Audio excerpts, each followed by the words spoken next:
Magandang araw po sa inyong lahat. Ang kwentong inyong mapapakinggan ay tungkol sa binatang si Adrian na kilalang palikero. Nagtungo siya sa isang tagumbaryo upang takasan ang babaeng kanyang nabuntis. Ngunit sa baryong yon ay nakilala niya ang misteryosang babae na si Liwayway. Kahit nalaman ni Adrian na aswang ang tatay ni Liwayway, ay patuloy pa rin niya itong niligawan. Si Liwayway na nga ba ang makakapagpabago sa pagiging mapaglaro sa pag-ibig ni Adrian?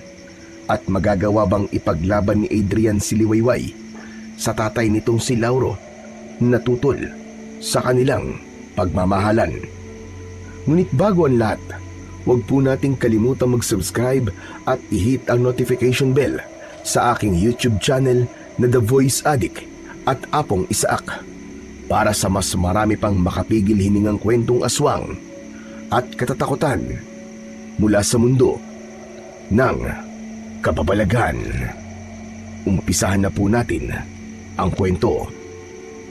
Matapos ang halos 10 oras na biyahe, ay bumaba na sa wakas ang guwapo at matipunong binata na si Adrian sa bus na kanyang sinakyan. Nakasuot siya ng puting polo shirt, itim na pantalon at puting sapatos.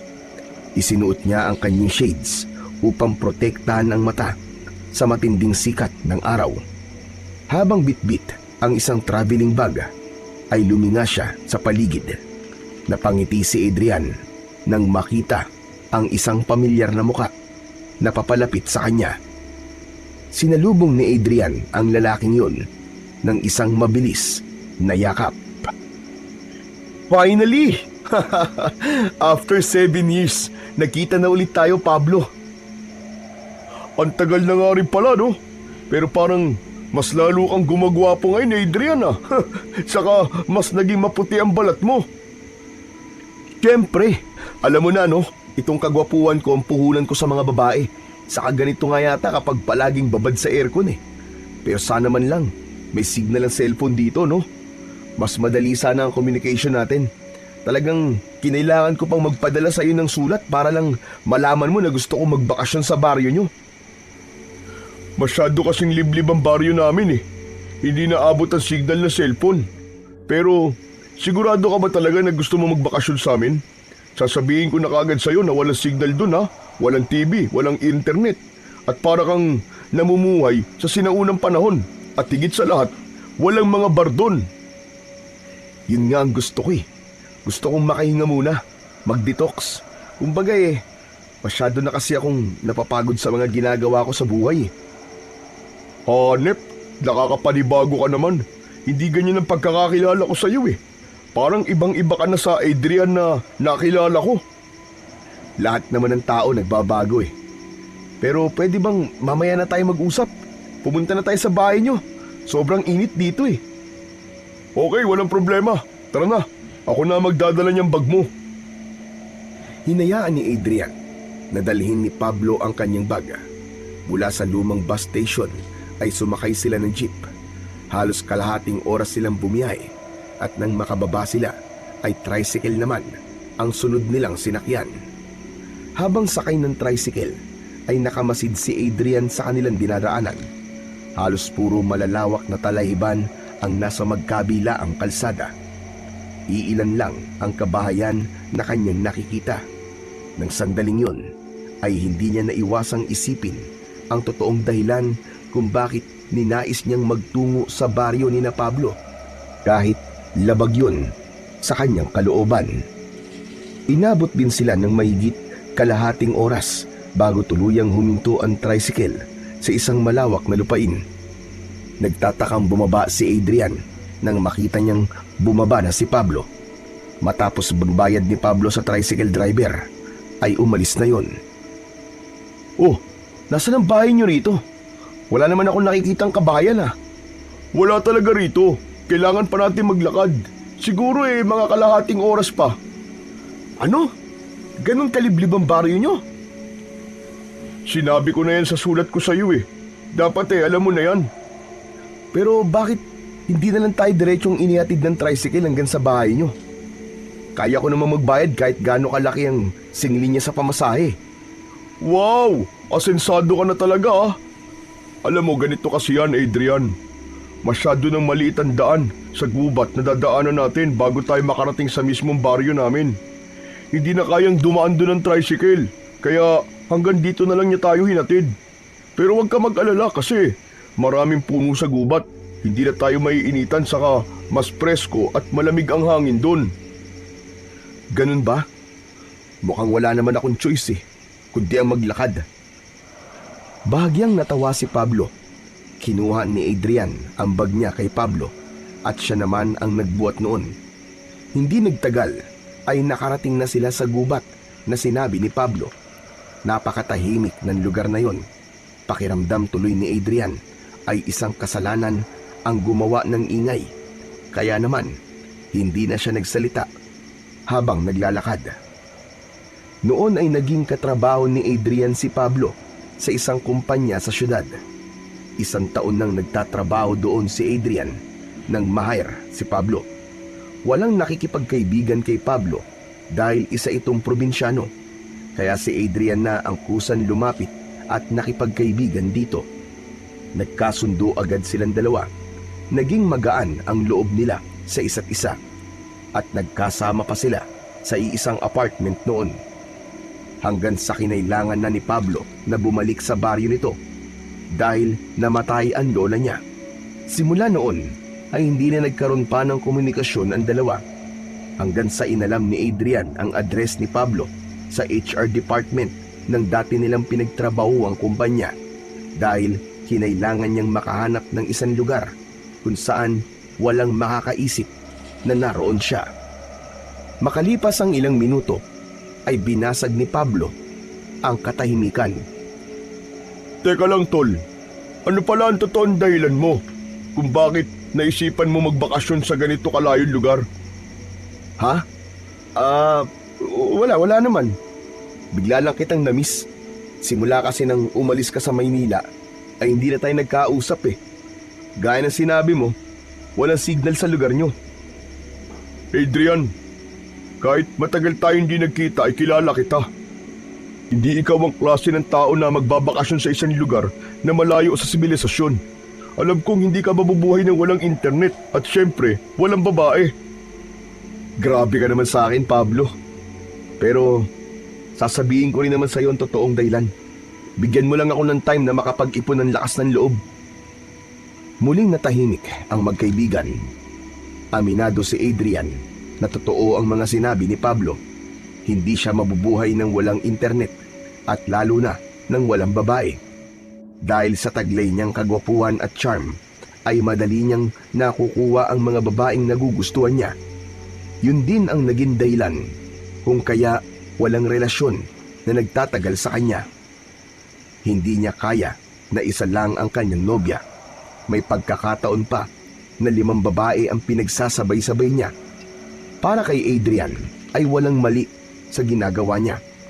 Mas marami siyang nobya ay mas nagiging malakas ang kumpiyansa niya sa kanyang sarili.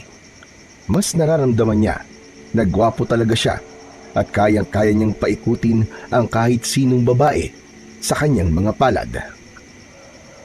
Tagaktak ang pawis sa mukha ni Adrian nang marating na nila ni Pablo ang isang bahay na may katamtamang laki. Gawa sa sawali ang dingding at ang bubong ay pawid. Sa harapan ay may mga nakatanim na halaman. Meron din doong 2 puno ng mangga na halos magkatabi at sa gitna ay may duyan na gawa sa lambat. Nandito na tayo! Welcome sa aming bahay! Aming bahay? Ibig sabihin may kasama ka? Asawa mo? Wala pa akong asawa. Saka na yan kapag stable na ang trabaho ko. Ang kasama ko rito ay si Lolo Ador. Wala nga lang siya ngayon, pero mamaya uuwi na yun. Tara na sa loob para makapagpahinga ka na. Pumasok na ang dalawa sa bahay. Agad na napansin ni Adrian ang isang estante na puno ng mga pinatuyong dahon at mga bote na may lamang langis. Teka, albularyo ka na ba ngayon? Hindi, nagtatrabaho ko sa munisipyo sa bayan. Si Lolo Ador ang albularyo. Binata pa lang siya eh. Yan ang ikinabubuhay niya. Magaling din yung manghilot. Uy, talaga? Tamang-tama. Sumakit ang likod ko sa tagal ng biyahe sa bus eh. Pwede kaya ako magpahilot sa kanya mamaya? Oo naman. Mamaya sasabihin ko sa kanya. Pero ipapaalala ko na sa'yo ha. Medyo may pagkamasungit si Lolo. Matanda na kasi. Bugnutin yun. Kaya ikaw na lang ang bahala magpasensya sa kanya. Sanay na ako sa bugnutin, Chong. Topak nga ng mga babae, kinakaya ko eh. Natawa si Pablo sa sinabing yun ni Adrian. Maya-maya pa ay dinala na ni Pablo si Adrian sa isang kwarto. Ayon kay Pablo ay dalawa silang gagamit ng kwartong yun habang nandoon si Adrian. Si Lolo Ador naman ay sa kabilang kwarto na mas maliit. Iniwanan na siya ni Pablo sa kwarto upang makapagpahinga. Hinubad lang ni Adrian ang kanyang sapatos at saka siya humiga sa papag na tanging banig lang ang latag. Kahit hindi sanay na matulog sa matigas na higaan, ay agad na nakatulog si Adrian dahil sa labis na pagod sa napakahabang biyahe. Madilim na ang paligid nang magising si Adrian.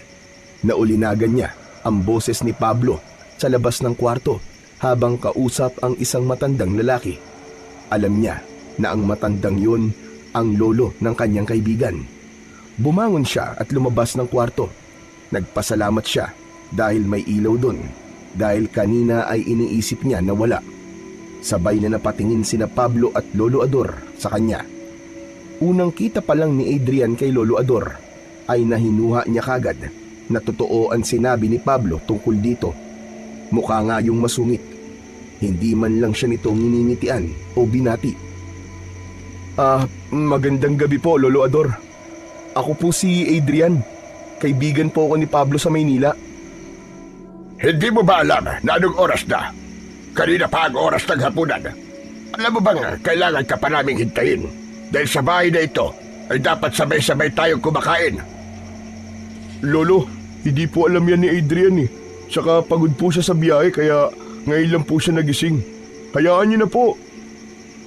Ilang segundong tinitigan ni Lolo Ador si Adrian. Saka ito tumayo at nagtungo sa kusina. Tumayo na rin si Pablo at lumapit kay Adrian. Totoo nga ang sinabi mo, Tol. Masungit nga ang lolo mo. Sabi ko na sa'yo eh. Tara na't kumain. At ayaw niya talaga na pinaghihintay ang pagkain eh. Naupo na sina Adrian at Pablo sa harap ng hapagkainan. May pritong tilapia at ensaladang talong sa lamesa. Sa gitna ay naroon ang isang kaldero ng kanin. Sasandok na sana si Adrian ng kanin nang biglang tinampal ni Lolo Ador ang kamay niya. Aray! Bakit po, Lo? Hindi ka ba tinuruan ng mga magulang mo na magdasal bago kumain? Magdadasal muna tayo. Ay, sorry po. Hindi ko po alam. Matalim ang mga mata ni Lolo Ador kay Adrian. Pumikit na silang tatlo at pinangunahan ni Pablo ang pagdadasal at pagpapasalamat sa pagkaing pagsasaluhan nila sa gabi na yun. Pablo, baka maselan sa pagkain ng kaibigan mo. Hindi ba't galing yan sa syudad? Sabihin mo sa kanya, wala tayong mamahaling pagkain dito. Huwag po kayong mag-alala, Lolo Ador. Hindi naman po ako maarte sa pagkain eh. Lumaki po ako sa hirap, kaya sanay po ako sa mga simpleng pagkain. Mabuti naman kung ganon. Ayoko sa lahat ay yung maarte sa pagkain, lalo na't bisita lamang. Nagsimula na silang kumain. Naging magana ang pagkain ni Adrian dahil hindi na niya maalala kung kailan siya huling nakakain ng lutong bahay. Sa syudad kasi ay mag-isa lang siyang naninirahan sa bahay na hinuhulugan niya at hindi siya marunong magluto.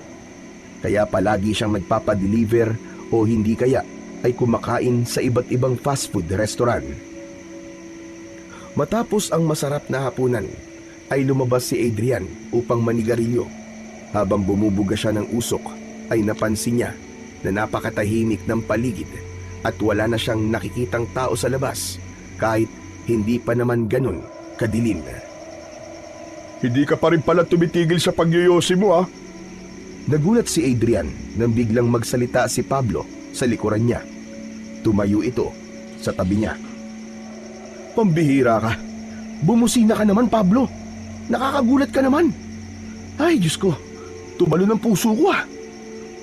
Balik tayo sa tanong mo. Itong Yossi, binawasan ko naman na to. Napaits lang ako kasi kinakabahan ako sa lolo mo eh. Masyado siyang matapang. Ganun talaga si Lolo Ador. Kahit ako sinusungitan din nun. Pero mabait naman yun. Ganun nga yata kapag matanda na.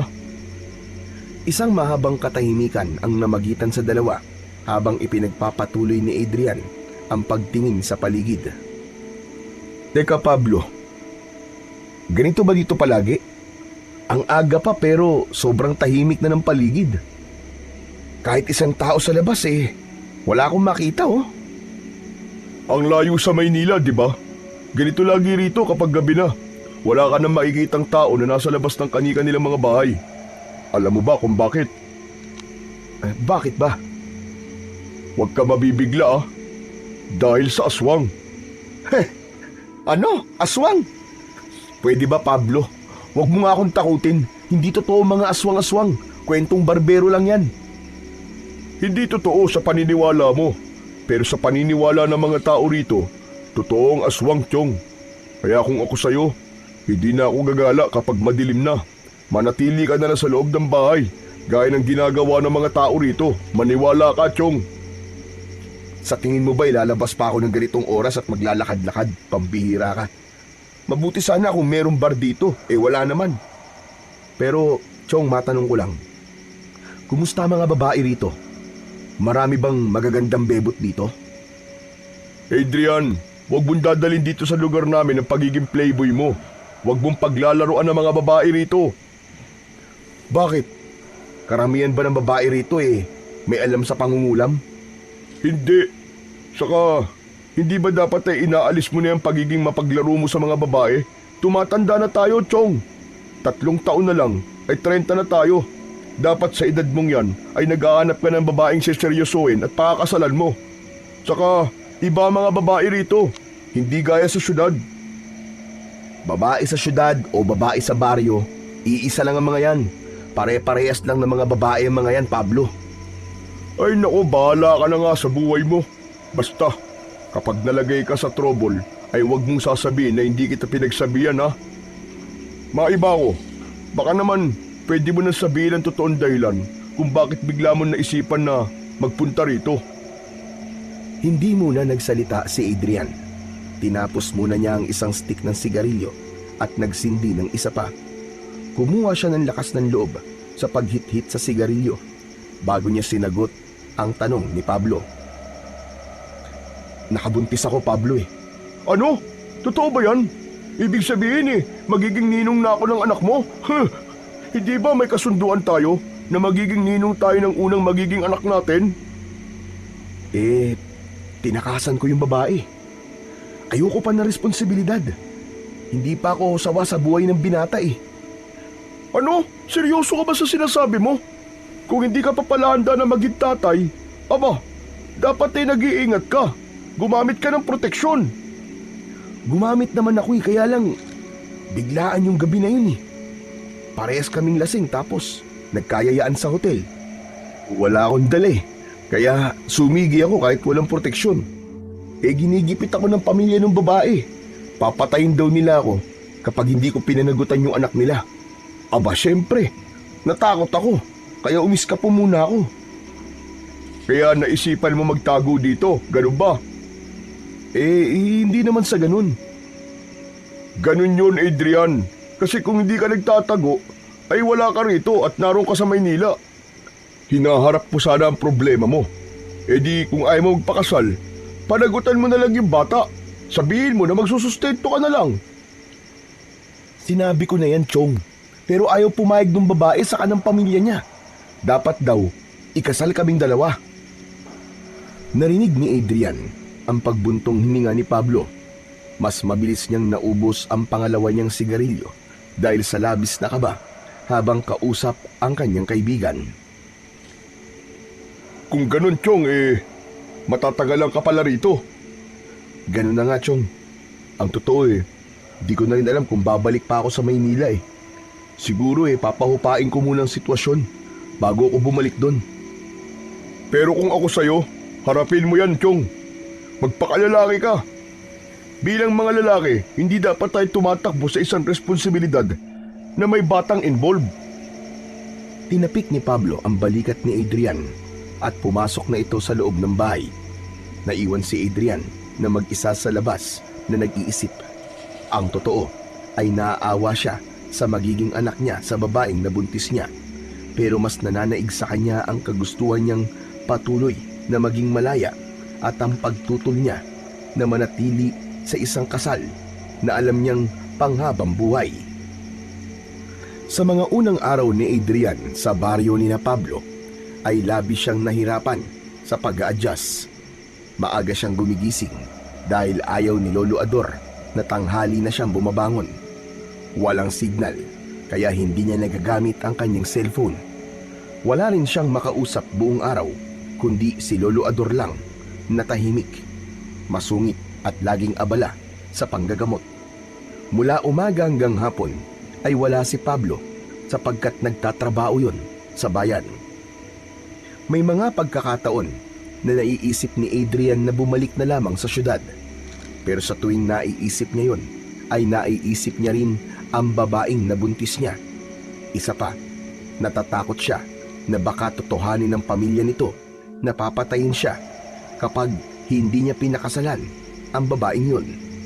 Hindi pa siya handang harapin ang problemang tinakasan niya, kaya kahit mahirap ay pinili niyang manatili sa lugar na yon at umasa siya na magiging maayos din ang lahat pagdating ng tamang panahon.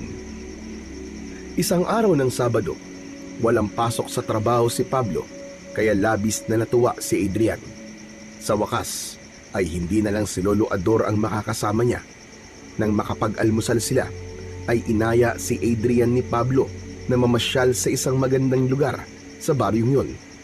Dinala siya ni Pablo sa isang malinis na ilog na nasa dulong bahagi ng baryo. Medyo mabato roon pero bawing-bawi naman sa sobrang linaw ng tubig. Bukod doon ay napakaganda rin ng paligid. Napakaraming puno sa paligid kaya kahit tirik na tirik ang sikat ng araw ay hindi ganon kainit. Sa iba't ibang bahagi ng ilog ay may ilang kababaihan na abala sa paglalaba at ilang bata na naliligo at naglalaro. Namamanghang pinagmasdan ni Adrian ang buong paligid. Ayos Wala bang entrance fee dito, Chong? Grabe, sobrang ganda dito. Wala, Chong, libre lang to. Kahit na anong oras ay pwede ka magpunta dito nang wala kang binabayaran. Napakaswerte niyo pala dito kasi may ganito kayo kaganda at kalinis na ilog. Hindi kasi abusado ang mga tao rito. Saka naniniwala kami na may nagbabantay na diwata sa ilog na to. At kapag nilapastangan namin tong ilog ay magagalit siya.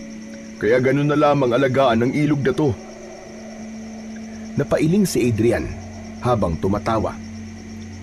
Hanep kagabi aswang, ngayon naman diwata. Anong susunod? Tikbalang, kapre, tiyanak, o baka naman sigbin? Hoy, ikaw talaga. Puro kakalokohan.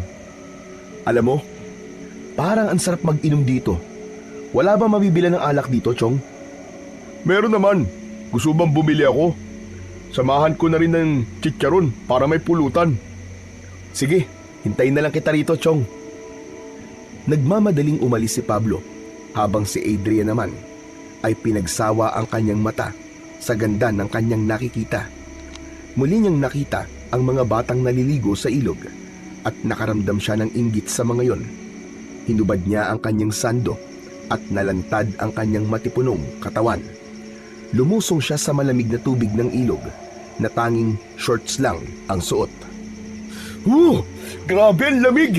Nakaka-relax! Ang sarap dito! Masayang naglalangoy sa ilog si Adrian ay bigla siyang natigilan nang may nakita siyang isang babae na papunta sa ilog. May batya na nakapatong sa ulo nito at may dala itong palo-palo. Umupo ang babae sa bato sa gilid ng ilog at nagsimulang maglaba. Tila na batubalani si Adrian sa kagandahan ng babaeng yon. Morena ang kutis ng babae. Mahaba ang tuwid at itim nitong buhok na paminsan-minsan ay hinahawi nito kapag humahangin ng malakas. Simple ang ganda ng babae pero napakalakas ng dating nito para kay Adrian. Napaka-inosente nitong tignan na para bang hindi ito makabasag ng pinggan. Adrian, nandito na ang request mong alak ko. Napapitlag si Adrian nang marinig ang boses ni Pablo. Tumingin siya sa kaibigan niya na may 2 bote ng malaking beer at isang supot ng chicharon. Umahon muna sa ilog si Adrian at lumapit kay Pablo. Binuksan ni Pablo ang 2 bote ng beer gamit ang ngipin. Inabot nito ang isang bote sa kanya at saka sila umupo sa malapad na bato sa tabi ng ilog.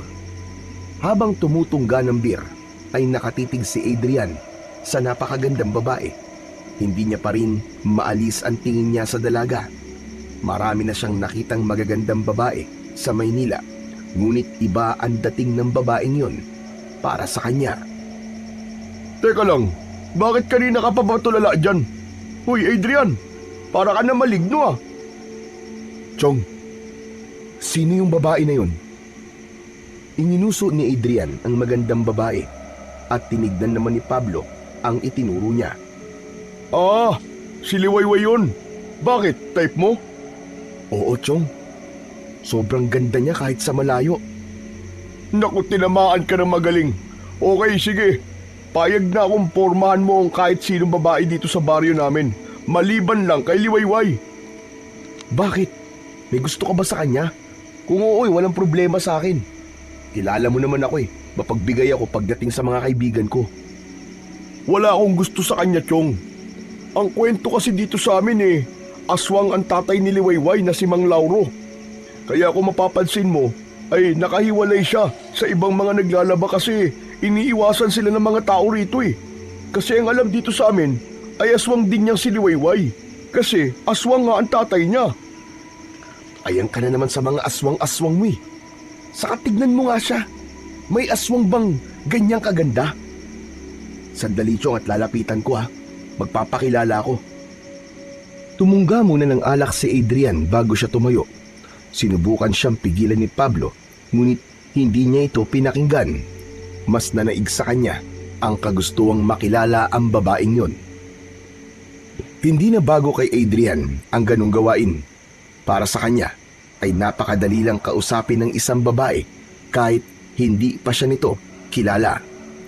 Nang makalapit si Adrian kay Liwayway, ay mas lalo siyang nabighani rito. Napagtanto niya na mas maganda pala ito sa malapitan. Sobrang amo ng mukha nito na para bang sa buong buhay nito ay hindi pa ito nakakagawa ng kasalanan. Patuloy lang si Liwayway sa pagkuskus at pagpalo sa damit na nilalaban nito. Tila hindi nito ramdam na nakatayo si Adrian sa tabi nito. Tumikhim si Adrian upang kunin ang atensyon ng dalaga. Tumingin naman ang dalaga sa kanya habang may gulat at takot sa mga mata. Agad namang ipinakita ni Adrian ang kanyang magandang ngiti na alam niyang kinahuhumalingan ng napakaraming mga babae. Hello miss.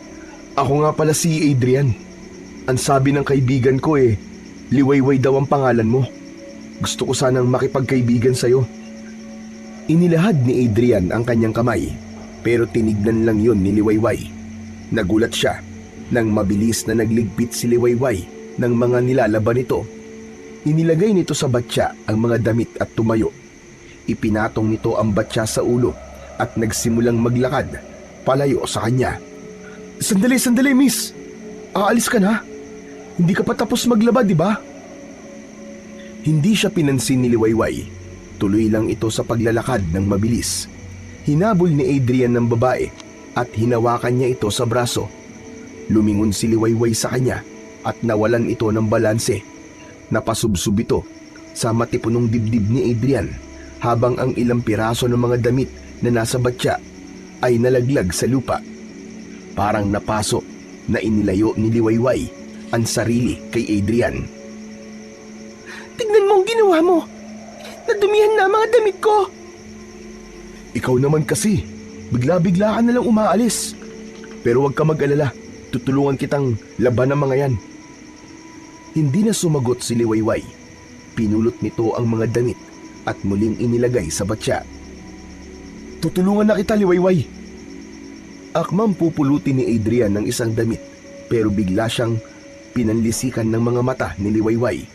May kung anong takot at kilabot ang gumapang sa kanya sa paraan ng tingin na yon ng dalaga.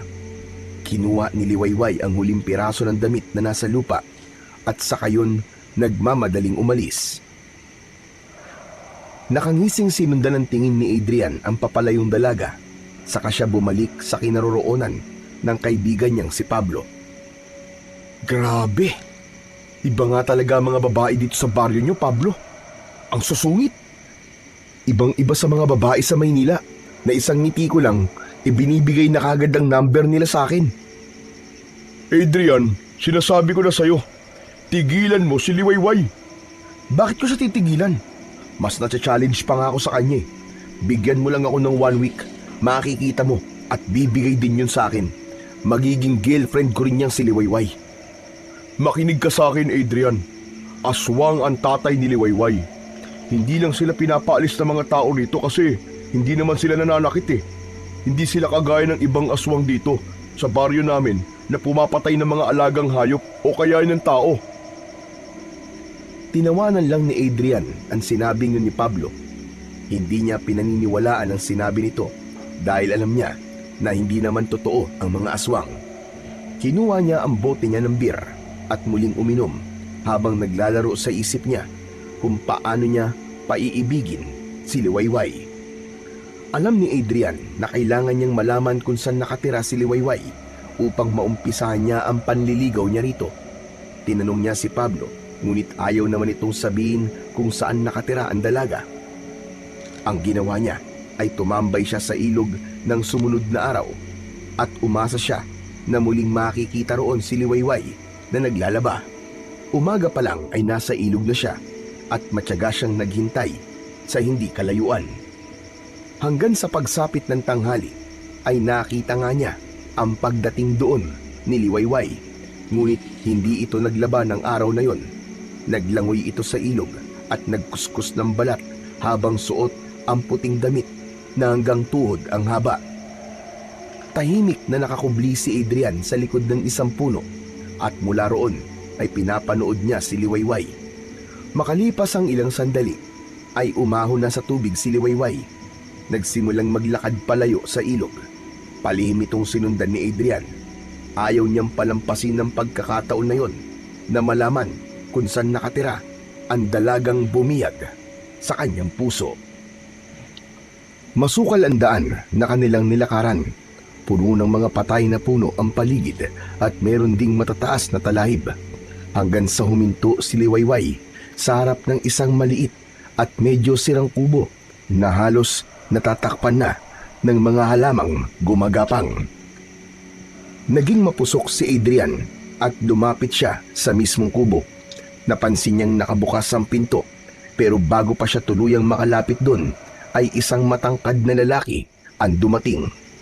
Makapal ang balbas at bigote nito, kayumanggi ang kulay ng balat at halatang batak sa mabibigat na trabaho. May dalang itak ang lalaki, kaya nakaramdam ng takot si Adrian. Sino kang walang yaka? Anong ginagawa mo rito? Hindi nakapagsalita si Adrian sa pagkabigla. Mula sa loob ng kubo ay lumabas si Liwayway at nagulat ito nang makita siya. Ikaw? Anong ginagawa mo rito? Kilala mo lalaking yan, Liwayway? Hindi po, Itay. Nilapitan niya po ako kahapon sa ilog at nakikipagkilala po siya sa akin. Sa tingin ko po ay hindi siya taga rito. Binubusuhan mo ba ang anak ko? Sandali lang po. Magpapaliwanag po ako. Huwag po muna kayo magalit sa akin. Hindi ko na kailangan ng paliwanag mo. Kung ayaw mong paghiwa-hiwalayin ko mga parte ng katawan mo gamit ang aking itak, ay umalis ka na. Opo. Aalis na po ako. Sorry po. At huwag ka nang babalik dito. Nakayuko at nanginig sa takot na naglakad palayo si Adrian. Kulang na lang ay tumakbo siya. Panay din ang lingon niya sa likod at baka bigla siyang habulin ng tatay ni Liwayway. Nang makabalik na siya sa ilog, ay doon na siya nakahinga ng maayos. Grabe! Ang tapang naman ng tatay ni Liwayway. Ganun ba talaga lahat ng tao rito? Parang lahat sila may initin ng ulo. Nang makauwi si Adrian sa bahay ni na Pablo, ay kinabahan siyang muli dahil nakahanda na ang tanghalian. Nakaupo na si na Pablo sa may hapagkainan at si Lolo Ador ay masama ang tingin sa kanya. Wala itong sinabi pero ramdam niya ang inis nito. Umupo si Adrian at matapos nilang magdasal ay nagsimula na silang kumain. Bilang pambawi dahil nahuli siya sa oras ng tanghalian, ay siya na ang naghugas ng kanilang pinagkainan sa likod ng bahay. Habang nagsasabon ng pinggan, ay lumapit si Pablo sa kanya. Nagalit na naman si Lolo Ador sa'yo. Ang sabi niya, kung hindi ka raw marunong sumunod sa patakaran niya, ay paaalisin ka raw niya. Si Lolo Ador talaga masyadong mainitin ang ulo. Isang ka ba kasi galing? Kaninang umaga ka pa umalis Galing ako sa bahay ni Liwayway. Alam ko na kung saan siya nakatira. Sinundan ko siya pagkatapos niyang maligo sa ilog kanina. Adrian naman! Hindi ka ba talaga nakikinig sa akin? Napakaraming babae dito sa baryo. Sila na lang ang biktimahin mo. Huwag lang si Liwayway. Grabe ka naman sa salitang biktimahin, Chong. Para naman akong kriminal. Okay, sige. Para sa kapayapaan ng isip mo, hindi ko lolokohin o paglalaruan si Liwayway. Hindi ba? Ang sabi mo maghanap ako ng babaeng seseryosohin ko? Pwes, si Liwayway na yun, Chong. Grabe, Pablo. Totoo nga yata ang love at first sight. Hindi naman ito sa kung seryosohin mo siya o hindi, Adrian Aswang nga kasi ang tatay ni Liwayway. Aswang, naiintindihan mo ba? Gusto mo bang i-spell ko pa sa'yo para maintindihan mo? Talagang hindi kita maintindihan kung bakit pinipilit mong aswang ang tatay ni Liwayway. Oo, matapang siya at masungit, pero hindi siya aswang. Nakita mo na si Mang Lauro? Yung tatay ni Liwayway? Oo, kanina. Muntik pa nga akong tagain ng itak Pero kung inaakala niya na matatakot ako, nagkakamali siya. Mas lalo lang akong nata-challenge. Ay nako, ang tigas talaga ng ulo mo, Chong. Ipagdadasal ko na lang na sana ay hindi ka mapahamak sa ginagawa mo na yan. Hindi na pinansin ni Adrian ang sinabi sa kanya ng kaibigan si Pablo. Walang ibang nasa isip niya ng sandaling yun, kundi ang masimulan na ang panliligaw niya kay Liwayway upang maging nobya niya na ito. Kinabukasan ng gabi, nakatambay si Adrian sa labas ng bahay ni na Pablo habang hawak ang isang lumang gitara. Seryoso siya sa pagtotono ng gitara nang dumating na si Pablo mula sa trabaho nito sa bayan. Oh, saan mo naman nakuha yung gitara mo? Hiniram ko dun sa anak na binatilyo ni Manang Olga dyan sa tapat. Nakita ko kasi na nagigitara yung anak niya kanina Maganda yan, para may pinaglilibangan ka at hindi kung ano-ano ang naiisip mong gawin. Ano ka ba? Hindi ko to gagawin libangan. Gagamitin ko to para haranahin mamaya si Liwayway. Namilog ang mga mata ni Pablo. Hinawakan siya nito sa braso at hinila siya palayo sa bahay. Huwag mong mabanggit-banggit ang pangalan ni Liwayway. Baka marinig ka ni Lolo Ador. Saka anong sinasabi mong haharanahin mo siya? Magpapakamatay ka ba? Mamamatay ako kapag hindi ko naging girlfriend si Liwayway, Pablo. Hindi ba ganito ang ginagawa ng mga nanliligaw sa mga ganitong baryo? Dapat haranahin ng mga dalaga. Di ba ganun yun? Hindi ako papayag na magpunta ka sa bahay ni Liwayway ng ganitong oras. Masyadong delikado yun. Dahil na naman sa aswang. Kasi aswang ang tatay ni Liwayway. Ay nako, Pablo. Ilang beses ko bang sasabihin sa'yo na hindi totoo ang mga aswang? Ilang taong ka rin tumira sa Maynila, di ba? May nakita ka bang aswang? Huwag mong ikumpara ang Maynila sa baryo namin, Adrian. Marami ka pang hindi nalalaman dito. Saka, tigilan mo sabi si Liwayway Ang kulit mo. Kahit na anong sabihin mo, hindi mo ako mapipigilan, Pablo. Magpupunta pa rin ako mamaya sa bahay ni Liwayway at haharanahin ko siya. Sayang naman ang ganda ng boses ko kung hindi niya maririnig, di ba? Malay mo, itong boses ko pala ang maging dahilan para ma-inlove siya sa akin. Hindi na hinintay ni Adrian na magsalita si Pablo at pumasok na siya sa bahay. Alam niya kasi na puro pagtutol at pagpigil lang ang maririnig niya sa kanyang kaibigan. Ayaw niya na makasagap ng mga negatibong enerhiya bago siya sumabak sa pangaharana kay Liwayway mamaya. Matapos ang hapunan ay nagpractice na ng pagganta at pagtugtog ng gitara si Adrian sa sala. Nasa kusina pa rin sina Lolo Ador at Pablo. Nasa gitna ng pag-aawit si Adrian nang biglang nagsalita si Lolo Ador. Pablo, mukhang may nag-aaway na naman pusa sa bubong. Itaboy mo nga. Lolo, hindi po nag-aaway na pusa yun. Si Adrian po yun, kumakanta siya. Anak nang, kanta ba yun? Parang tunog na ginugupit na yero ang boses. Ito talagang si Lolo Ador. Number 1 na basher ko. Pambihira talaga tumatandang to. Ipinagpatuloy na ni Adrian ng pagkanta at pagtugtog ng gitara. Maya-maya pa ay dumaan si Lolo Ador at huminto sa kanyang harapan. Ikaw, bukas ka na tumula dyan at ako'y matutulog na. Nakakahiya rin sa mga kapitbahay at baka isipin merong umiiyak dito. Hindi sinagot ni Adrian si Lolo Ador.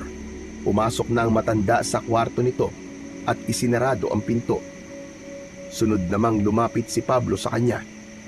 Ibubuka pa lang nito ang bibig ay inunahan niya na ito sa pagsasalita.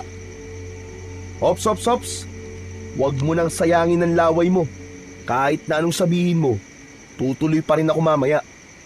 Alam ko, pero hindi kita pwedeng hayaan na magpunta ron na mag-isa. Sasamahan kita. Nagliwanag ang mukha ni Adrian sa kanyang narinig. Yan! Yan ang gusto ko. Ikaw na talaga ang pinaka-supportive kong kaibigan. Ayos ka talaga, best friend. Hindi pa rin kita suportado sa panliligaw mo na yan kay Liwayway, Adrian. Sasamahan kita kasi gusto kong makasiguro na magiging ligtas ka. Bisita ka namin dito at ayoko mapahamak ka. Kung ano man ang dahilan mo, kaya ka sasama sa akin, ay salamat pa rin. Pero mamaya na tayo umalis. Hintayin muna nating makatulog si Lolo. Okay, walang problema. Ayos na ayos. Napakasaya ni Adrian ng sandaling yon. Ang totoo, may konti pa rin siyang takot na magpunta ng mag-isa sa bahay ni Liwayway dahil kay Mang Lauro. Hindi pa rin niya nakakalimutan ang nangyari sa unang pagkikita nila. Ganun pa man, alam niya na ang panghaharanang gagawin niya ay isang malaking hakbang upang ipakita kay Liwayway na gusto niya talaga ito. Pagsapit ng 11:00 ng gabi ay sinabi na ni Pablo kay Adrian na maaari na silang umalis dahil mahimbing na ang tulog ni Lolo Ador. Dinala ni Adrian ang gitara at habang naglalakad sila ay napansin niya ang isang plastik ng asin na dala ni Pablo. Uy, Chong, may madadaanan ba tayo nagtitinda ng balot at may dala kang asin? Hindi to para sa balot. Para to sa aswang. Takot sa asin ng mga aswang. Mabuti lang sigurado. Pero baka magbago pa ang isip mo, Adrian. Huwag mo nang ituloy ito. Umuwi na lang tayo. O kung gusto mo talagang haranahin si Liwayway, bukas na lang ng umaga. Pambihira na yan, oo. Alam mo, ikaw tong probinsyano pero ikaw itong hindi alam na gabi lang ginagawa ang harana. Saka maganda nga na gabi mang harana para romantic kasi tahimik. Patuloy na naglakad ang dalawa. Bagamat kinakabahan, ay mas lamang ang kasiyahan ni Adrian. Hindi na lang niya binigyan ng pansin ang manakanakang paglinga ni Pablo sa paligid na para bang iniisip nito na anumang sandali ay may susunggab sa kanila na kung ano mula sa kung saan. Matapos nilang makatawid sa ilog, ay dinaanan nila ang masukal na daan patungo sa bahay ni Liwayway. Hindi nagtagal ay natanaw na ni Adrian ang kubo kung saan naninirahan ang dalagang nais niyang haranain sa gabing yun. Biglang hinawakan ni Pablo sa braso si Adrian. Napatingin siya sa kanyang kaibigan. Adrian, umuwi na tayo. Grabe na ang kilabot na nararamdaman ko eh. Baka naman kasi kailangan mo lang gumamit ng banyo kaya ka kinikilabutan. Pero kung natatakot ka talaga, Sige, umuwi ka na lang, mauna ka na. Kaya ko naman to kahit mag-isa lang ako eh. Anak ng 7 kagaw naman talaga oh. Masyado ka talagang pasaway. Ipapaalala ko lang sa'yo na yung pagkahumaling mo sa mga babae ang palaging nagpapahamak sa'yo. Pero hindi sa pagkakataong to, Chong. Ngumiti si Adrian at tinapik-tapik sa pisngi ang kaibigang si Pablo. Muli siyang naglakad at tuminto sa nakasaradong bintana ng kubo ni Naliwayway. Tumikhim siya bago nagsimulang tumugtog ng gitara. Sinabayan niya yon ng sintonadong pag-awit, pero sa kanyang pandinig ay napakaganda ng kanyang boses. Habang patuloy ang kanyang pag-awit, ay wala siyang nakikitang nagsindi ng ilaw, pero ramdam niya na naririnig ni Liwayway ang kanyang pag-awit. Makalipas ang ilang minuto, ay natapos na ni Adrian ang pangaharana. Huminga siya ng malalim at naghintay na bubuksan ni Liwayway ang bintana. Oh, ngayon tapos ka ng mangharana. Umuwi na tayo. Anak ng teteng, oo. May lakad ka ba? May taxi bang naghihintay sa'yo at nagmamadali ka? Sandali lang.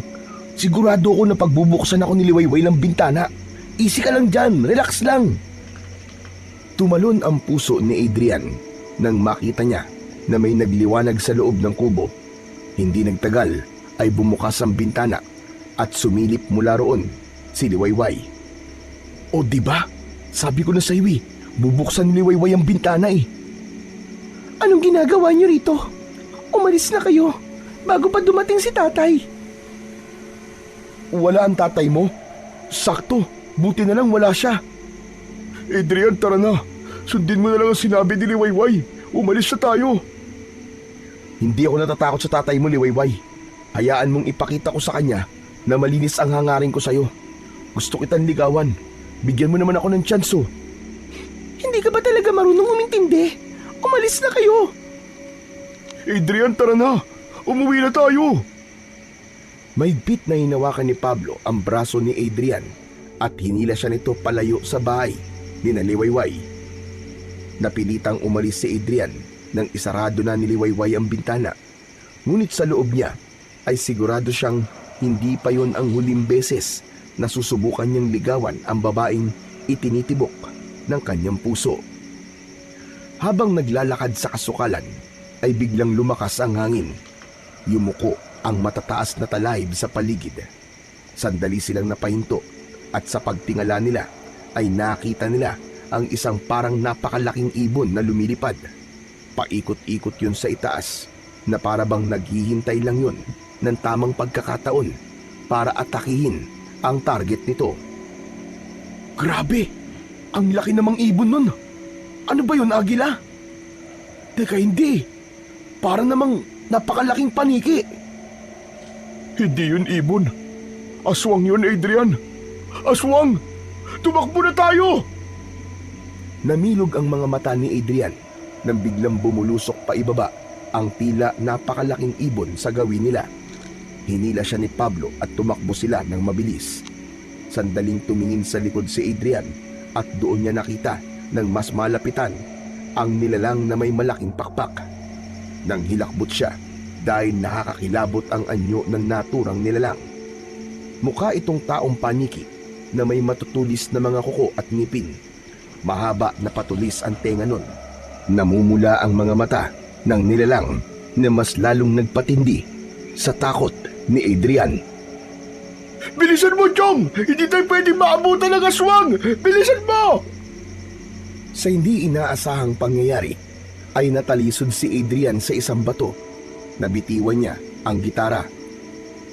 Napasubsob siya sa lupa at sa pagharap niya ay napasigaw siya dahil pasugod na sa kanya ang nakakatakot na halimaw. Ngunit dumaan lamang ang nilalang sa ibabaw ni Adrian. Muli yung lumipad pataas hanggang sa tuluyan na yung nawala sa kanilang paningin. Hindi makagalaw si Adrian mula sa pagkakahiga sa lupa. Pakiramdam niya ay panaginip lang ang lahat. Lumapit si Pablo sa kanya at tinulungan siya nitong tumayo. Tara na! Baka balikan tayo ng aswang, Chong! Hindi pa rin makapagsalita si Adrian. Tumayo siya at kinuha ang gitara hanggang sa makauwi sila sa bahay ay nanginginig pa rin si Adrian. Hindi maalis sa isip niya ang mukha ng nakakatakot na nilalang na umatake sa kanila ng kaibigan niyang si Pablo. Habang nakaupo sa sala, ay inabutan si Adrian ng isang baso ng tubig ni Pablo. Oh, uminom ka na muna ng tubig. Namumutla ka na eh. Kinuha ni Adrian ng baso at inubos ang tubig. Kahit paano ay nabawasan ang bilis ng tibok ng puso niya matapos niyang uminom. O ano?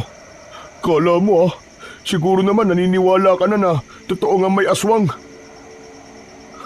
Yun na ba yung aswang na sinasabi mo, Chong? Yun na nga, hindi ba't nakakatakot siya? Hindi ako naniniwala dati sa aswang. Pero sa nakita ko kanina, mukhang tama ka nga, Pablo. Totoo nga ang aswang. Akala ko katapusan na natin kanina eh. Sigurado ko na maraming babae ang iiyak kapag namatay ako kasi hindi na nila matitikman ang kagwapuan ko. Hataw, iba ka rin talaga eh, no? Muntik na nga tayo mamatay eh. Nagagawa mo pang magyabang ng ganyan? Hindi ako nagyayabang, Pablo. Nagsasabi lang ako ng totoo, no? Talagang mahal pa rin ako ng Diyos at ayaw niya sigurong mabawasan ng gwapo ang mundo natin. Pero buti na lang talaga at nakaligtas tayo dun sa pangit na aswang na yun. Kung nagkataon ni wala, kwento na tayo ngayon. Anong aswang ang sinasabi yung dalawa? Nagulat sina Adrian at Pablo nang makita nila si Lolo Ador na nakatayo sa tapat ng pintuan ng kwarto nito. Matalim ang mata ng matanda habang nakatingin sa kanilang dalawa. Naglakad ito palapit kina Adrian at mas naging matalim ang mga tingin nito. O ano? Kinuha na ba ng mga diwede at dila nyo at hindi na kayo nakapagsalita? Samantalang kanina ang iingay nyo habang ako'y natutulog. Magsalita kayo. Ano tong naririnig ko tungkol sa aswang? Wala po, Lolo. Kinikwentuhan ko lang po si Adrian ng mga kwentong aswang dito sa ating baryo. Nagsasabi ka ba ng totoo? Bakit iba yata ang narinig ko kanina? Sinabi nyo na inatake kayo ng aswang. Hindi ako bingay, Pablo. Magsabi ka sa akin ng totoo. Lumabas ba kayong dalawa ng ganitong oras? Opo, Lolo Ador. Lumabas po kami at tinabol po kami ng isang aswang na lumilipad. Adrian, ano ba? Pablo, narinig naman ni Lolo Ador ang pinag-usapan natin eh. Wala nang dahilan para hindi sabihin sa kanya ang totoo. Saka parang hindi mo kilala ang lolo mo. Hindi niya tayo titigilan hanggat hindi tayo nagsasabi ng totoo. Totoo ba ang sinabi ni Adrian, Pablo? Hinabol kayo ng lumilipad na aswang? Opo, Lolo, totoo po. Ito po kasing si Adrian eh. Bigla na lang po lumabas. Sinamahan ko lang po siya kasi alam ko po na delikado na sa labas kapag ganitong oras. Hindi ko naman po alam na may aswang na-atake sa amin. Ilang beses ko na po siya sinabihan na may aswang po dito, pero hindi po siya naniniwala eh. Yang pagiging matigas ng ulo mo ang magpapahamak sa'yo, Adrian. Dayo ka lang sa lugar namin at marami ka pang hindi nalalaman dito. Naiintindihan ko kung hindi ka naniniwala sa aswang dahil karaniwan na yan sa mga galing ng syudad. Kaya kung hindi ka mapagsabihan at ipipilit mo mga gusto mong gawin, ay mas makabubuti na umalis ka na lang dito. Ayoko mapapahamak ka habang nandito ka sa aking bahay dahil kargo ka pa namin. Matapos yun, ay bumalik na si Lolo Ador sa silid nito. Naiwan sina Adrian at Pablo na walang imik. Hindi nagtagal ay pumasok na rin sila sa kanilang kwarto at nahiga. Ngunit hindi magawang makatulog ni Adrian ng gabing yun. Kung sa nakalipas na araw ay ang mukha ni Liwayway ang nasa isip niya, ng gabing yun ay ang nakakatakot na mukha ng aswang ang naglalaro sa kanyang imahinasyon. Kinabukasan ay ibinalik na ni Adrian ang gitarang hiniram niya. Dahil sa nagasgasan yun nung nakaraang gabi, ay binigyan niya ng pera ang may-ari ng gitara. Pagbalik niya sa bahay, ay naabutan niya si Pablo na nakaupo sa labas. Oh, Chong, bakit di ka pa yata nakabihis? Tilatamad ka bang pumasok sa trabaho mo ngayong araw? Holiday ngayon, kaya hindi ako papasok. Mabuti naman, para hindi lang si Lolo Ador ang makakausap ko maghapon. Umupo si Adrian sa tabi ni Pablo. Bumalik sa alaala niya ang nangyari sa kanila kagabi. Grabe, Chong. Hindi ko talaga makalimutan yung aswang. Hanggang sa panaginip nagpakita siya sa akin. Siguro naman makikinig ka na sa akin simula ngayon. Maganda na rin na nangyari yun para hindi mo iniisip na sinungaling ako. Pero alam mo, malakas ang kutob ko na si Mang Lauro yung aswang na umatake sa ating kagabi. Yung tatay ni Liwayway? Paano mo naman nasabi? Hindi kasi ikaw ang unang dayo rito na nagtangkang ligawan si Liwayway. Mabenta kasi talaga siya sa mga dayo. Hindi na ako nagtataka kasi napakaganda naman talaga niya. At alam mo ba na lahat ng dayo na nagtangkang manligaw kay Liwayway ay inatake ng aswang. Ang hinala namin, ayaw ni Mang Lauro na may nanliligaw sa anak niya. Bakit naman? Siguro gusto niyang protektahan si Liwayway. Gusto niyang protektahan ang sikreto nilang mag-ama na hindi naman na sikreto sa amin kasi nga may hinala kami na aswang sila. Pinag-isipan ni Adrian ang mga sinabi ni Pablo. Ganun pa man, hindi pa rin nawala ang pagkagusto niya kay Liwayway. Mas lalo pa siyang nagkaroon ng kagustuhan na maging nobya si Liwayway dahil mas matindi ang sinisigaw ng kanyang puso kaysa sa naririnig ng kanyang tenga. Sa kabila ng mga nalaman niya, ay sinabi pa rin ni Adrian sa sarili na hindi siya hihinto hanggang sa maging nobya niya na si Liwayway. Isang umaga, matapos mag-almusal, ay nagtungo si Adrian sa ilog. Habang nakaupo sa isang malaking bato sa gilid ng ilog, ay natanaw niya mula sa di kalayuan ang pagdating ni Liwayway. Bitbit nito ang isang batya ng labahan. Pumwesto ito sa gilid ng ilog at nagsimulang maglaba. Makalipas ang ilang minuto ay 2 lalaki ang lumapit kay Liwayway. May hindi magandang naramdaman si Adrian pero nanatili lang siya sa kanyang kinauupuan. Kinausap ng 2 lalaki si Liwayway at nakita niya ang hindi magandang reaksyon sa muka ng dalaga. Doon na tumayo si Adrian at mabilis niyang tinungo ang kinaroroonan ni Liwayway. Napansin niya ang takot sa muka ng dalaga. Liwayway, binabastos ka ba ng 2 to? Hoy kayong 2, umalis nga kayo dito. Para sa kaalaman nyo, black belter ako sa taekwondo. Marunong din ako ng karate. Baka gusto nyong makatikim ng sipa at suntok ko. Bumakas ang takot sa mukha ng 2 lalaki at walang imik na umalis ang mga yon. Kala nyo mga duwag naman pala kayo eh. Binabastos ka ba nila, Liwayway? Oo, madalas nilang gawin yon kapag nakikita ako rito sa ilog. Hayaan mo. Siguro naman matatakot na silang gawin ulit sa iyon. Maraming salamat pala ha. Kahit palagi kitang itinataboy, tinulungan mo pa rin ako. Siyempre hindi ako papayag na may nambabastos sa'yo, Liwayway. Oo nga pala, baka nakalimutan mo na ang pangalan ko. Ako nga pala si Adrian. Galing ako sa Maynila. Nagbabakasyon lang ako rito. Inilahad ni Adrian ang isa niyang kamay. Tinanggap naman yun ng tila nahihiyang si Liwayway. Gusto mo bang tulungan kita sa paglalaba mo? Wala naman akong ginagawa ngayon eh. Hindi na kailangan. Isa pa baka makita ka ni tatay.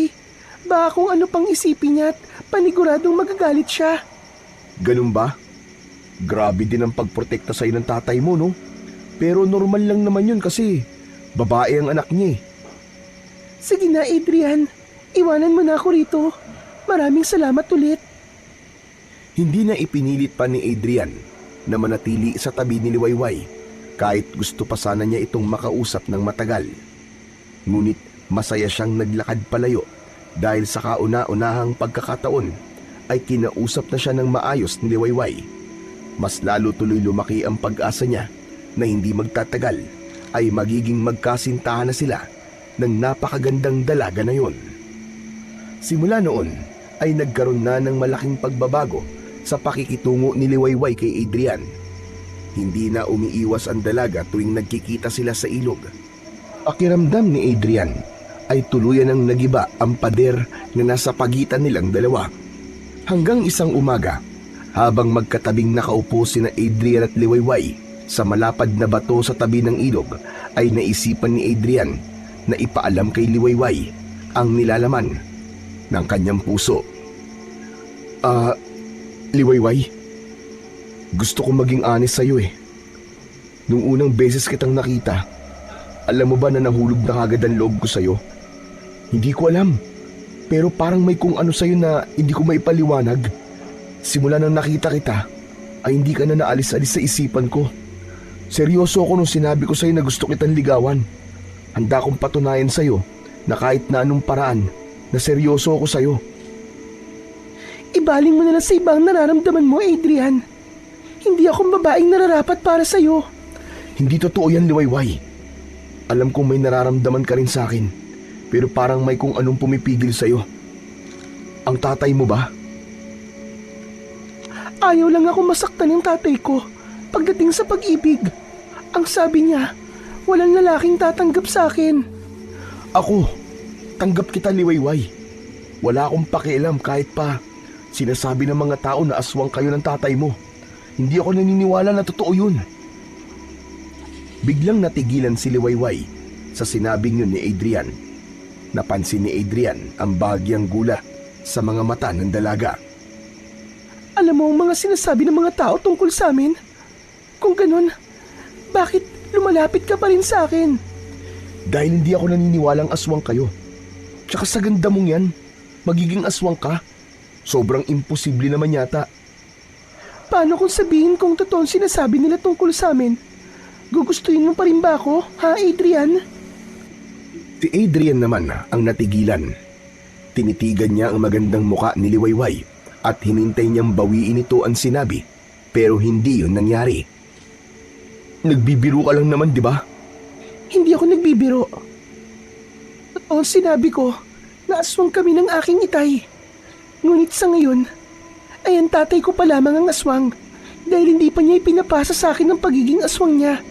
Pero darating ang panahon, kapag handa na ako, ay magiging kagaya rin niya ako. Ayoko magsinungaling sa iyo, Adrian.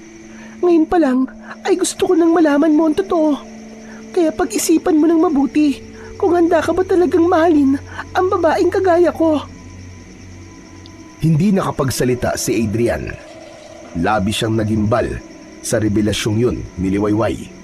Umuwi siya sa bahay ni na Pablo na pinag-iisipan kung ano ang kanyang magiging desisyon. Ngunit sa halip na matakot, ay nanaig ang damdamin ni Adrian para kay Liwayway. Sigurado siya na seryoso na siya kay Liwayway at hindi niya ito igagaya sa mga babaeng pinaglaruan niya. Ipinagpatuloy ni Adrian ang panliligaw kay Liwayway, ngunit ang bagay na yon ay naging lihim kay Lauro. Kapag nagkikita sila ni Liwayway sa ilog, ay palagi niya itong binibigyan ng bulaklak na pinipitas niya sa tanim ng kapitbahay ni na Pablo. Hinayaan ni Adrian na makilala siya ni Liwayway at ganun din si Liwayway sa kanya. Kapag may pagkakataon, ay namamasyal sila sa bayan, kumakain sila o hindi kaya ay nanonood sa sinihan. Isang hapon ay nagkita muli sina Adrian at Liwayway sa ilog. Gaya ng nakasanayan ay naupo sila sa malapad na bato at doon sila nag-usap. Liwayway, may itatanong pala ako sa'yo. Pero kung hindi ka komportabling sagutin, ay kahit wag mo lang sagutin. Liwayway, hindi ba aswang kayo ng tatay mo? Hindi ba kayo pumapatay ng mga tao? Hindi lahat ng aswang ay pumapatay ng tao, Adrian. Gaya na lang ni tatay. Mga hayop sa gubat lang ang binibiktima niya. Hindi siya gaya ng ibang aswang dito sa baryo na tao ang binibiktima. Kaya kahit alam ng mga tao rito na aswang kami, ay hindi nila kami pinapaalis. Alam kasi nila na kahit noon pa, ay hindi kami nananakit ng mga tao. Mabuti naman pala kung ganun. Sa totoo lang, noon na hindi ako naniniwala sa mga aswang. Pero nung inatake kami ng aswang, nung hinarana kita, inaniwala na ako. Si Itay ang aswang na umatake sa inyo ni Pablo noon. Ano? Talaga ba? Oo nga, Adrian. Pero wala siyang balak na saktan kayo. Gusto lang niya kayong paalisin at takutin para hindi na kayo bumalik sa amin. Tama palang sinabi ni Pablo. Si Mang Lauro nga ang aswang na yun. Sa gitna ng pag-uusap ng dalawa, ay napansin ni Adrian ang pagguhit ng takot sa mukha ni Liwayway. Nanlaki ang mga mata nito na parang may nakita itong nakakatakot. Sinundan niya ang tinitignan ng dalaga at maging siya ay natakot nang makitang palapit sa kanila si Mang Lauro na may tangang itak. Sabay silang tumayo at agad na iniharang ni Liwayway ang sarili sa gitna nina Adrian at Mang Lauro. Sinasabi ko na nga ba at nakikipagkita ka sa lalaking yan, Liwayway. Hindi ka talaga marunong makinig sa akin. Sasaktan ka lang ng lalaking yan. Mang Lauro, nagkakamali po kayo. Hindi ko po sasaktan si Liwayway. Mahal ko po talaga siya. Hindi ikaw ang kinakausap ko. Akala mo ba ay malilinlang mo ko? Alam kong likaw ng bituka ng mga taga-syudad na gaya mo. Pinaglalaroan nyo lang ang mga babaeng taga-baryo dahil alam nyo na madaling mabilog ang ulo nila. Pero hindi ako papayag na gawin mong laruan ang aking anak. Liwayway, umuwi na tayo. At ayoko nang nakikipagkita ka pa sa lalaking yan kahit kailan. Lumapit si Liwayway kay Adrian at hinawakan ito sa kanyang braso. Itay, palagi ko po kayong sinusunod. Mula pagkabata ay wala po akong ibang ginawa kundi ang sundin ang lahat ng sinasabi nyo. Pero sa pagkakataon ito, ay hayaan niyo po ako magdesisyon para sa sarili ko. Talagang ang nabilog na ng lalaki niya ng ulo mo. Lumayo ka sa kanya. Sasaktan ka lang ng lalaki niyan. Hindi, Itay. Nararamdaman kong totoo po ang pagmamahal ni Adrian sa akin. At isa pa, nobyo ko na po siya. Magkasintahan na po kami. Natigilan si Adrian sa sinabing yun ni Liwayway. Hindi makapaniwalang napatingin si Adrian sa dalaga. Liwayway, totoo bang sinabi mo? Boyfriend mo na ako? Oo, sinasagot na kita, Adrian. At ang sagot ko ay oo. Dahil sa narinig ni Adrian, ay biglang lumakas ang kanyang loob. Diretso siyang tumingin kay Mang Lauro. Narinig niyo naman po siguro ang sinabi ni Liwayway. Magkasintahan na po kami. Kung duda po kayo sa nararamdaman ko para sa anak nyo, ay handa ko po yung patunayan sa inyo. Tumiim ang bagang ni Mang Lauro. Matagal bago ito muling nagsalita. Sige, gusto kong patunayan mo sa akin kung mahal mo ba talaga ang anak ko. Mamayang gabi ay magtungo ka sa aming kubo. Ikaw lang ang magpunta roon at ayokong may kasama ka. Liwayway, tara na. Umuwi na tayo. Hinilan ni Lauro si Liwayway palayo kay Adrian. Wala nang nagawa si Liwayway kundi ang sumama sa tatay nito. Nang lumingon sa kanya ang dalaga ay nakangiti siyang kumaway. Hindi pa rin makapaniwala si Adrian na sa araw na yun ay naging magkasintahan na sila ng dalagang ilang araw na niyang nililigawan. Inagabihan ay hinintay ni Adrian na makatulog sina Pablo at Lolo Lauro bago siya lumabas ng bahay. Mag-isa siyang naglakad patungo sa bahay ni Liwayway.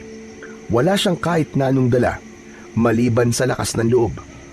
Hindi man niya alam ang mangyayari sa gabing yun, ay handa pa rin siyang harapin si Lauro at patunayan dito na totoo ang pagmamahal niya para sa anak nitong si Liwayway. Nang makarating si Adrian sa kubo ni Liwayway, ay marahan siyang kumatok sa pinto. Pinagbuksan siya ni Liwayway at pinatuloy siya nito. Maliit lamang ang bahay ni Liwayway. Meron dong isang papag at ilang gamit sa pagluluto. Walang lamesa at mga upuan, kaya sa sahig na lang sila naupo. Nasaan pala ang tatay mo? Ang sabi niya ay dalhin kita sa likod ng bahay kapag dumating ka na. Kinuha ni Liwayway ang lampara at nauna itong lumabas ng bahay. Huminga ng malalim si Adrian. Mas pinalakas niya ang kanyang loob na harapin si Lauro. Sumunod na siya kay Liwayway at pagdating sa likod ng bahay ay nakita nila si Mang Lauro na nakatayo habang nakatalikod. Mang Lauro, nandito na po ako. Nasabi na pala sa'yo ni Liwayway na mga aswang kami. Opo. At bakit hindi mo nilayuan si Liwayway kahit alam mong darating ang panahon na magiging kagaya ko rin siya?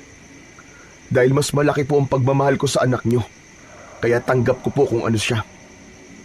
Isa pa, naniniwala po ako na hindi po kayo nananakit ng mga tao. Para sa akin ay malaking bagay po yun, kahit pa sabihin na aswang kayo.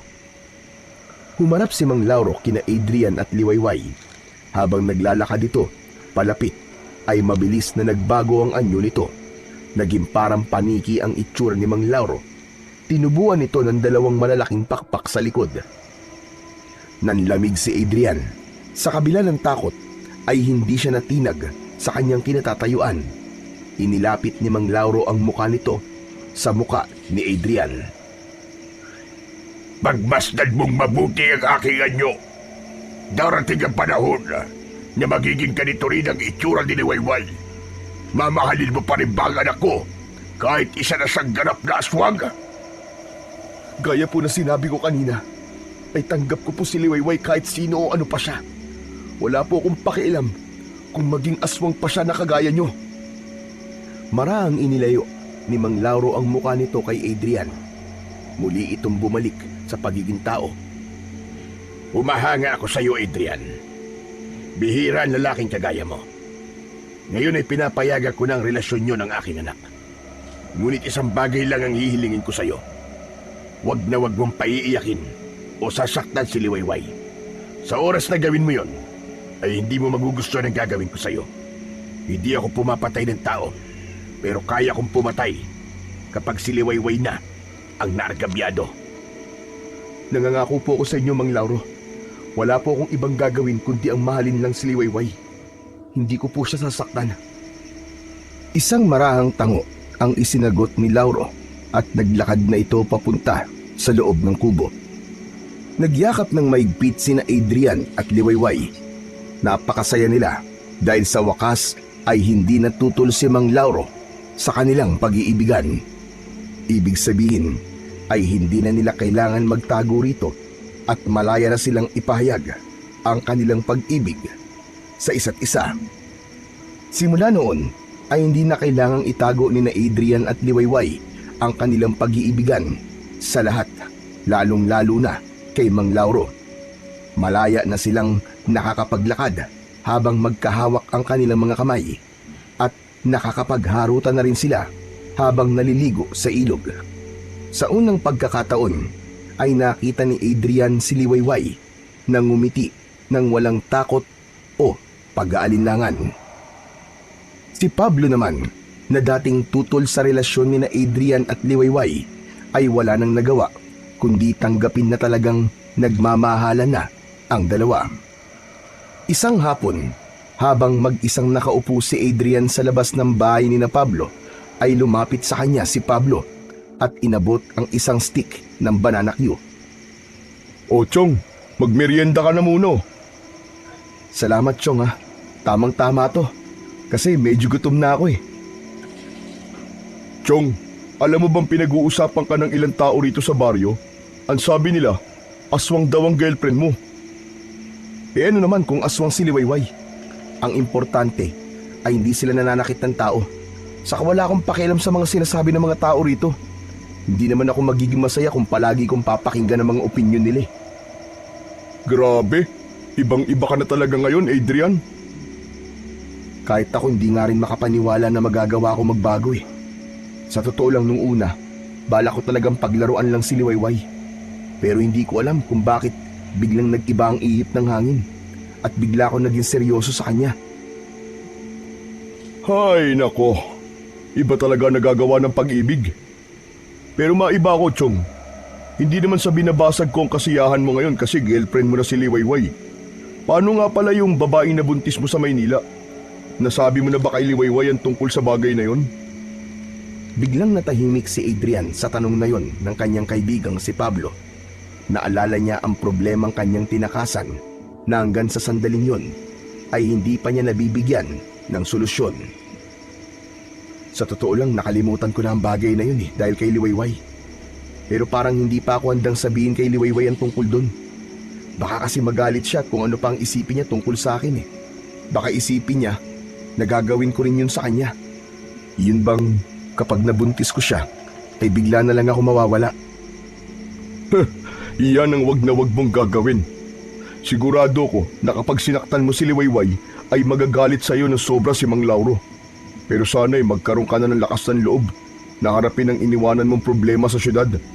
Mas magaan sa kalooban kung alam mo sa sarili mo na wala kang inergabyadong tao, Chong. Habang inuubos ni Adrian ang banana Q, ay nag-iisip siya ng dapat niyang gawin. Naisip niya na bumalik sandali sa syudad upang ayusin ang problema niya roon. Ngunit dahil sa wala siyang maisip na paraan kung paano yun aayusin, ay nagdesisyon muna siya na manatili sa lugar ni na Pablo at maging masaya sa piling ni Liwayway. Isang araw, naisipan ni Adrian na mag-isang magtungo sa bayan upang bumili ng mga personal na bagay na kailangan niya. Paubos na kasi ang deodorant niya at kailangan niya ng palitan ng kanyang toothbrush. Pagdating sa bayan, ay nagpunta siya sa isang maliit na grocery store. Inuna niyang bilhin ang mga kailangan niya at bumili na rin siya ng ilang grocery items para kahit paano ay matuwa naman sa kanya si Lolo Ador. Habang nakapila sa counter, ay naramdaman ni Adrian ang pag-vibrate ng cellphone niya sa bulsa ng kanyang pantalon. Inilabas ni Adrian ang kanyang cellphone at namangha siya dahil nakasagap yon ng signal kahit mahina. 2 text message ang kanyang natanggap mula sa kaibigan niyang lalaki at sa kanyang kapatid. Unang binasa ni Adrian ang mensahe mula sa kanyang kaibigan. Nanginig ang buong katawan niya matapos basahin ang mensaheng yon. Anak ng, totoo ba to? Hindi ako ang ama ng dinadala ng babaeng nagsabi na nabuntis ko. Ayon sa mensahe ng kaibigan ni Adrian, ay nagpakilala na ang totoong nakabuntis sa babaeng yon at nakatakda ng magpakasal ang dalawa. Sinabi rin ng kanyang kaibigan na hindi niya na kailangang magtago pa. Labis ang kasiyahan ni Adrian ng sandaling yon. Pakiramdam niya ay nagiging tama na ang lahat para sa kanila ni Liwayway. Ngunit ang mensahe mula sa kapatid niya ang bumasag sa kanyang kasiyahan. Nakalagay sa mensaheng yon na nasa ospital ang nanay nila dahil inatake ito sa puso at kritikal ang lagay nito. Agad na nag-reply si Adrian sa kanyang kapatid at sinabi niya na uuwi siya agad upang mapuntahan niya sa ospital ang kanilang nanay. Matapos makapagbayad ng mga pinamili, ay agad na umuwi si Adrian. Pagdating niya sa bahay ni na Pablo, ay wala roon si Lolo Ador at ang hinala niya ay umalis ito dahil merong gagamutin. Si Pablo naman ay wala rin dahil nasa trabaho ito. Mabilis siyang nag-empake ng mga damit at gamit niya. Hindi na niya nagawang ilagay ng maayos ang mga yon sa kanyang bag. Ang tanging nasa isip niya ng sandaling yon ay ang makabalik kagad sa Maynila upang makita ang totoong kalagayan ng kanyang ina. Matapos mag-empake, ay umalis na si Adrian ng bahay ni na Pablo. Mabuti na lang ay may tricycle na nakaabang sa may labas ng gubat, kaya diretso na siyang nagpatid sa bus kahit malaki ang kanyang binayaran. Nang nakaupo na si Adrian sa loob ng bus, ay saka lang niya naalala si Liwayway. Si Liwayway, lagot. Hindi na ako nakapagpaalam sa kanya. Nalito si Adrian. Hindi niya alam kung babalik ba siya sa baryo para magpaalam kay Liwayway o mananatili na lang siya sa bus dahil malapit na yung mapuno ng pasahero. Di bale, babalik na lang ako at saka ako magpapaliwanag kay Liwayway. Sigurado ako na maiintindihan naman niya ako eh. Makalipas ang ilang sandali ay umandar na ang bus. Hindi pa rin nawala ang labis na pag-aalala ni Adrian para sa kanyang ina na nasa ospital. Nang makarating sa Maynila si Adrian, ay agad niyang pinuntahan ng ospital kung saan nakakonfine ang nanay niya. Nalaman niya sa doktor na kritikal ang lagay nito. Nang makausap niya ang kanyang kapatid, ay sinabi nito ang tungkol sa babaeng nagsabing nabuntis niya. Alam na rin pala nito na hindi talaga siya ang nakabuntis sa babaeng yon at sadyang ipinaako lang sa kanya ang isang responsibilidad na hindi naman talaga para sa kanya.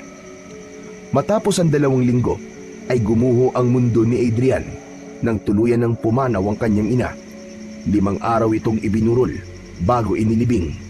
Hindi muna nakabalik si Adrian sa baryo ni na Pablo dahil kailangan niyang alalayan ang kanyang mga kapatid at ang kanyang tatay.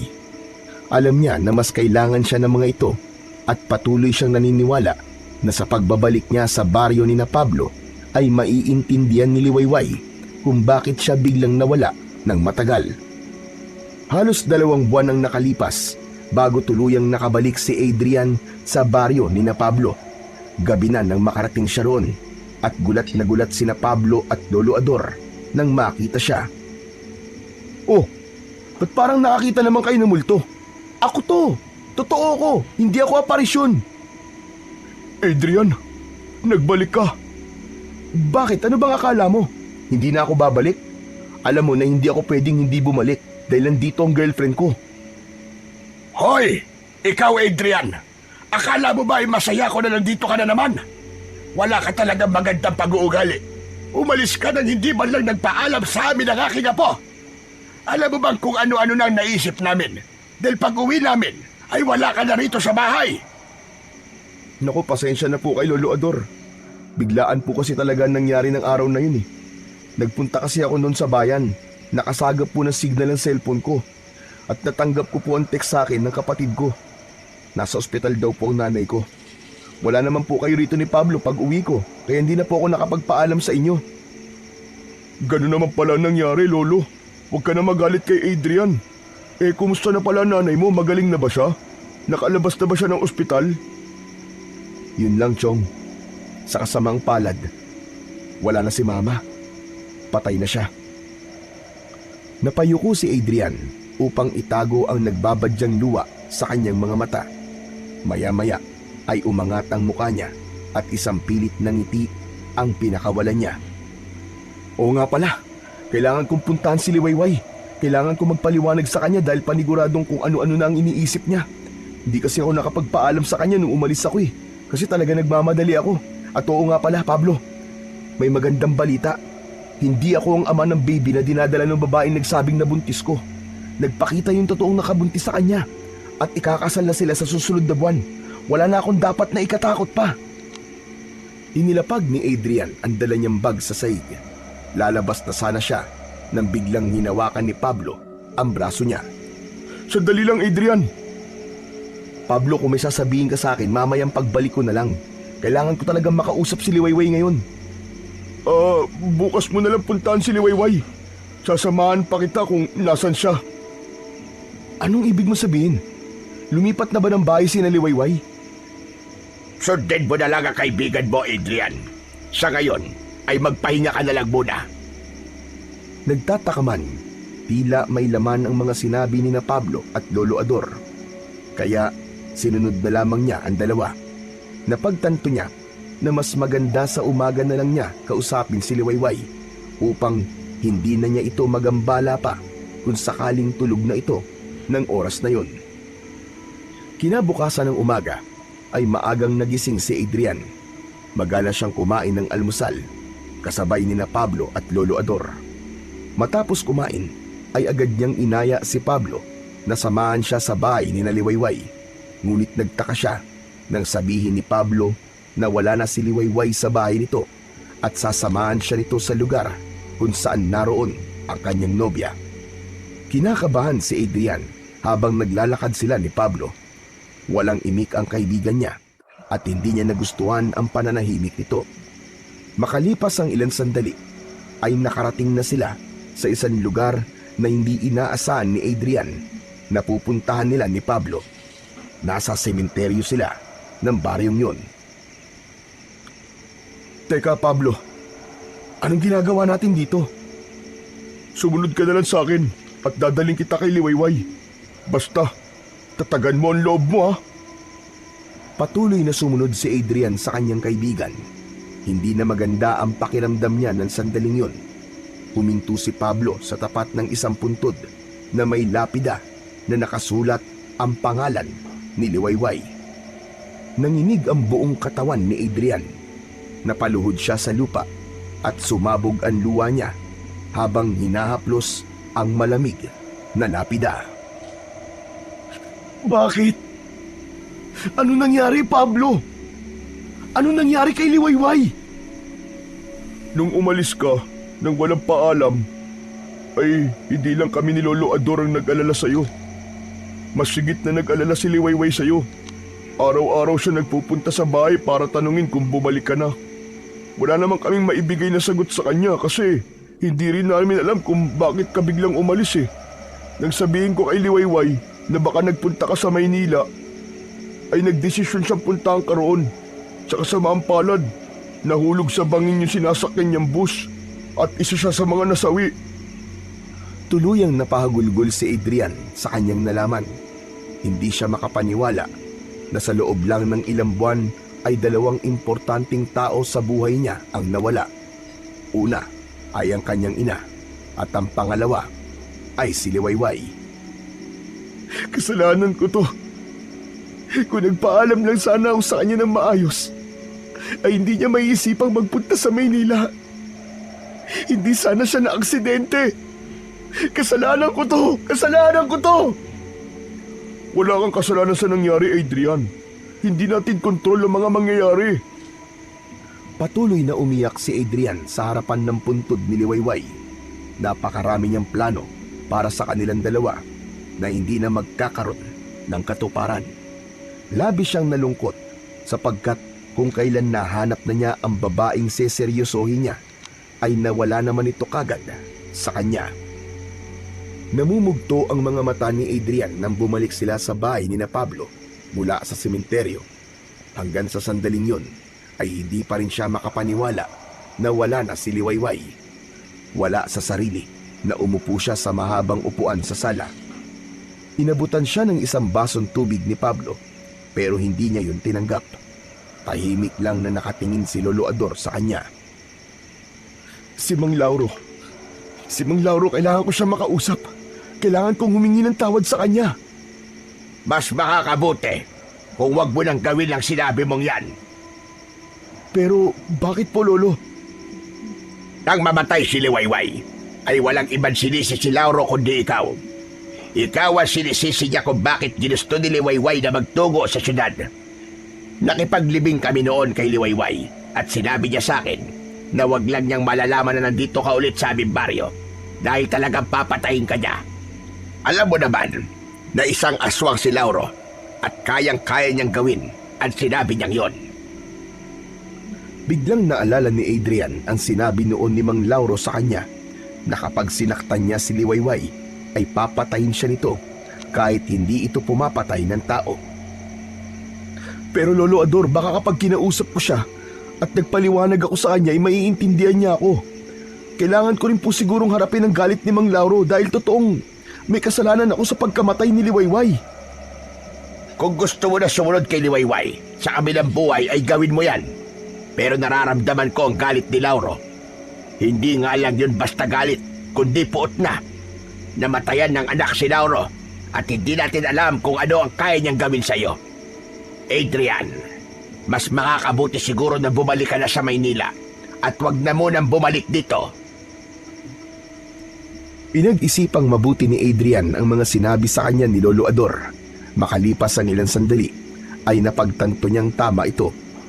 Ipinaalam niya kina Pablo at Lolo Ador na bukas ng umaga ay aalis na siya upang magbalik sa Maynila. Naisip niya na hindi pa yun ang tamang panahon upang kausapin niya ang tatay ng kanyang namayapang nobya. Pagsapit ng gabi, habang nakahiga na si Adrian at tulog na sina Pablo sa tabi niya, ay kakaibang kalungkutan ang bumalot sa kanyang puso. Tahimik siyang lumuwa habang binabalikan ang masasayang alaala nila ni Liwayway. Ngunit nabasag ang katahimikan ng gabi nang marinig niya ang galit na sigaw ni Mang Lauro sa labas ng bahay. Adrian! Alam ko nandiyan ka sa loob. Lumabas ka, tarapin mo ako. Akala mo ba ay hindi ko malalaman na bumalik ka na? Sabay na napabalikwas ng bangon sina Adrian at Pablo. Lumabas sila ng kwarto at kasabay din nilang lumabas si Lolo Ador sa kwarto nito. Ako na bahalang makipag-usap sa kanya, Adrian. Dito ka na lang at huwag ka nang lalabas. Lumabas si Lolo Ador at isinarado nito ang pinto. Mula sa loob ng bahay ay narinig ni na Adrian ang pag-uusap ng matandang lalaki at ni Mang Lauro. Ador, ilabas mo si Adrian. Wala rito ang hinahanap mo, Lauro. Hindi mo ako maluloko. Naaamoy ko sa Adrian sa loob ng bahay mo. Ilabas mo siya. Dahil kung hindi, ay ako ang gagawa ng paraan para makapasok ako. At sa loob mismo ng bahay mo, ay papatayin ko lalaking yon.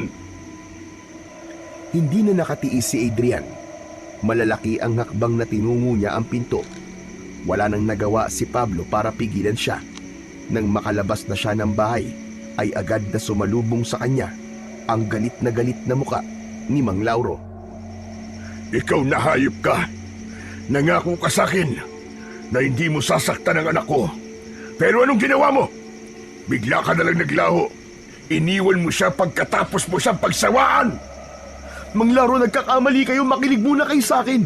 Hayaan niyo ako makapagpaliwanag. Maibabalik pa ba ng paliwanag mo ang buhay ni Liwayway? Ang dapat sa'yo ay mamatay na rin! Nagimbal silang lahat nang mabilis na nag-anyong aswang si Mang Lauro. Sumugod ito kay Adrian, pero agad siyang hinila ni Lolo Ador pabalik sa loob ng bahay. Isasarado na sana nila yun, ngunit hindi nila yun nagawang ipinid dahil itinulak yun ni Mang Lauro mula sa labas. Pilit naman yung isinasarado ni na Lolo Ador at Adrian. Pablo! Kunin mo ang itak ko sa kusina! Bilisan mo! Tumakbo sa kusina si Pablo upang kunin ang itak. Pagbalik nito, ay inabot nito kay Lolo Ador ang itak.